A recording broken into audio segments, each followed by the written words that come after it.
Sa Sydney that time, maginaw pa, malamig pa.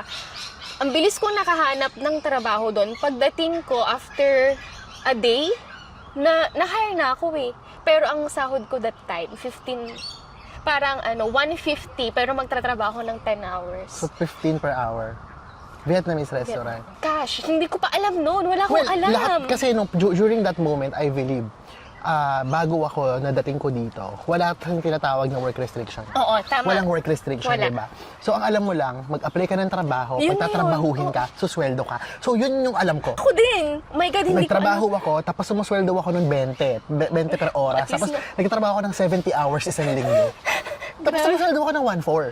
Ay, 1/4 a laki, week. oo. Yun yung sweldo ko nung wala pang restriction. Hindi ko alam na kailangan palang may ganito, kailangan palang may ganyan. Sa Pilipinas, hindi naman ganun. Hindi ko problema yun. Diba, Problema ng employer oo, yun. Totoo yun. Dito, hindi.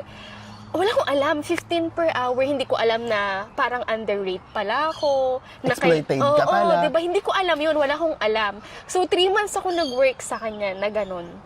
Na 15 per hour. Pagdating ko dito, isang buwan na wala pa akong trabaho. Sa Perth.